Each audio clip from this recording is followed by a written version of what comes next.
நெல்லை மாவட்டம் தாமிரபரணி ஆற்றில் இருந்து அனுமதியின்றி பன்னாட்டு குளிர்பான ஆலைகளுக்கு சிப்காட் நிறுவனம் தண்ணீர் விநியோகம் செய்து வருகிறது. இதுகுறித்த கூடுதல் விவரங்களை நமது செய்தியாளர் நாகராஜனிடம் கேட்கலாம். நாகராஜன், தாமிரபரணி ஆற்றில் அனுமதியின்றி பன்னாட்டு குளிர்பான ஆலைகளுக்கு எத்தனை நாட்களாக தண்ணீர் விநியோகம் செய்யப்பட்டு வருது? இதுல யார் யாரெல்லாம் ஈடுபட்டிருக்காங்கன்ற விவரங்கள் தெரிய வந்திருக்கா?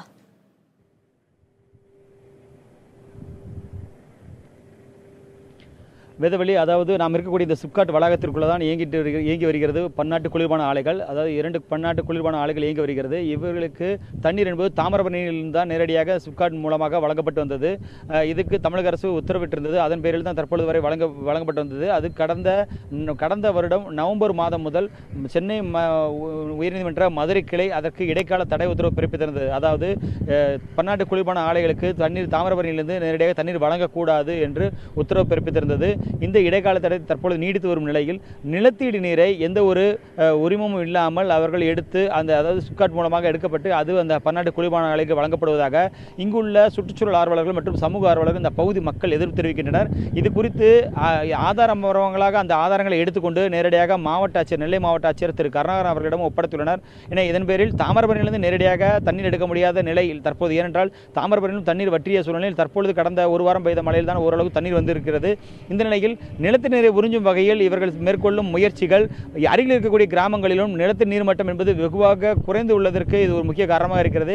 எனவே லாரியாக நிலத்தடி நீரை எடுத்துச் செல்வதை தடுத்து நிறுத்த வேண்டும் என்று கோரி மாவட்ட ஆட்சியிடம் மனு அளித்துள்ளனர். இது குறித்து இந்த பகுதியை சேர்ந்த சுற்றுச்சூழல் ஆர்வலர் முத்துராமன் நம்மோடு இருக்கா, அவர்கிட்ட கேட்கலாம். சார், சொல்லுங்க, என்னென்ன கோரிக்கைகள் முன் வச்சு நீங்க இந்த மாவட்ட ஆட்சியிடம் மனு கொடுத்துருக்கீங்க? என்னென்ன முறைகேடுகள் நடக்குதா நீங்க பார்த்துருக்கீங்க? அது திருநெல்வேலி மாவட்டத்தில் பருவமழை முற்றிலுமாக பொய்த்து விட்டது. இதன் காரணமாக மாவட்டத்தில் உள்ள ஆறுகள், ஏரிகள், குளங்கள், கண்மாய்கள் இது எல்லாமே வறண்டாச்சு. இப்போ பொதுமக்கள் குடிக்கிறதுக்கு தண்ணி இல்லாமல்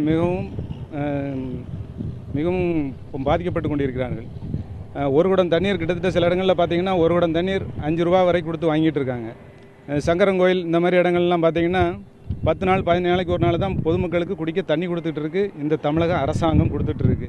இந்த சூழ்நிலையில் இந்த பன்னாட்டு நிறுவனங்கள், இங்கே 2 நிறுவனம், இந்த கங்கைகொண்டான் சிப்காட்டில் 2 நிறுவனங்கள் இருக்குது. இந்த 2 நிறுவனங்களுக்கும் ஒரு நிறுவனத்துக்கு 9 லட்சம் லிட்டர், இன்னொரு நிறுவனத்துக்கு 15 லட்சம் லிட்டர் டெய்லி தங்குதடையின்றி டெய்லி சப்ளை பண்ணிகிட்டு இருக்காங்க. இதை எதிர்த்து வழக்கறிஞர் பிரபாகரன் என்பவர் சென்னை உயர்நீதிமன்ற மதுரை கிளையில் வழக்கு போட்டிருந்தாங்க. அந்த வழக்கில் சென்னை உயர்நீதிமன்ற மதுரை கிளை இவங்களுக்கு தண்ணீர் வழங்கக்கூடாது, தாமிரபரணி தண்ணீரை சிப்காட் எடுத்து இந்த 2 நிறுவனத்துக்கும் கொடுத்துட்டு இருந்தாங்க. இதை வழங்கக்கூடாதுன்னு சொல்லி இடைக்காலை தடை கொடுத்தாங்க. இந்த இடைக்காலை தடை கொடுத்த நிலையில் இந்த தாமிரபரணி தண்ணீரை மட்டும்தானே கொடுக்கக்கூடாதுன்னு சொல்லி நீதிமன்றம் உத்தரவிட்டிருக்கு அப்படின்னு சொல்லிட்டு இப்போ அவங்க என்ன செய்கிறாங்கன்னா, இந்த சிப்காட் வளாகத்துக்குள்ளே ஒரு 3 கிணறு இருக்குது.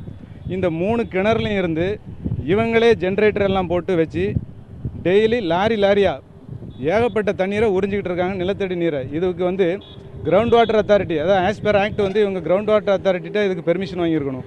அதுபோக டேங்கரில் இந்த தண்ணீரை கொண்டு போகிறதுக்கு பெர்மிஷன் வாங்கியிருக்கணும். இது மாதிரி எத்தகைய அனுமதியுமே இவங்க பெறவே இல்லாமல் நிலத்தடி நீரை இப்படி உறிஞ்சி நீராதாரத்தை பாதிக்க வச்சுக்கிட்டு இருக்காங்க. இது சம்மந்தமாக நீங்கள் மாவட்ட ஆட்சியர்கிட்ட புகார் கொடுத்தீங்க. அதுக்கு மாவட்ட ஆட்சி தரப்புலேருந்து மாவட்ட நிர்வாக தரப்புலேருந்து என்ன மாதிரி நடவடிக்கை எடுத்திருக்காங்க? மாவட்ட ஆட்சியர்கிட்ட புகார் கொடுத்துறதுக்கு இப்படி கிரவுண்ட் வாட்டர் அத்தாரிட்டி அவங்க பெர்மிஷன் வாங்கியிருக்கணும். ஆனால் இவங்க வாங்காமல் இப்படி எடுத்துகிட்டு இருக்காங்க. இது குறித்து நான் தக்க நடவடிக்கை எடுக்கேன் அப்படின்னு சொல்லி எங்ககிட்ட உறுதி கொடுத்தாங்க. ரொம்ப இடத்துல நேரடியாக பார்த்தா சேர்மக்க நம்மோடு இருக்காரு. எந்த மாதிரி தண்ணி எடுத்துகிட்டு இருக்காங்க அந்த பகுதியில்? என்ன மாதிரி முறைகேடை நீங்கள் பார்த்தீங்க? அதாவது இந்த சிப்காட் உள்ள ஒரு 3 கிணறு இருக்குது. இந்த 3 கிணறுலையும் அவங்க ஜெனரேட்டரை வச்சு அவங்க தண்ணி எடுத்துக்கிட்டு இருக்காங்க. அப்படி தண்ணி எடுக்கும்போது சிப்காட்டில் உள்ள அலுவலகத்திலேருந்து யாருமே கிடையாது. இவங்க எவ்வளோ தண்ணி எடுத்து போகிறாங்கங்கிறதே தெரியாது. இந்த கிணத்தை சுற்றி ஒரு ரூம் மாதிரி கட்டி அதுக்கு கதவை போட்டு அந்த சாவி கொண்டு அவங்க தான் வச்சுருக்காங்க. அதனால் இவங்க எவ்வளோ தண்ணி எடுத்து போகிறாங்கன்னே யாருக்கும் தெரியாது, சிப்காட் அலுவலருக்கும் தெரியாது. இங்கே உள்ள சிப்காட் அலுவலகம் ஒரு போஸ்ட் ஆஃபீஸ் மாதிரி தான் செயல்பட்டுக்கிட்டு இருக்குது.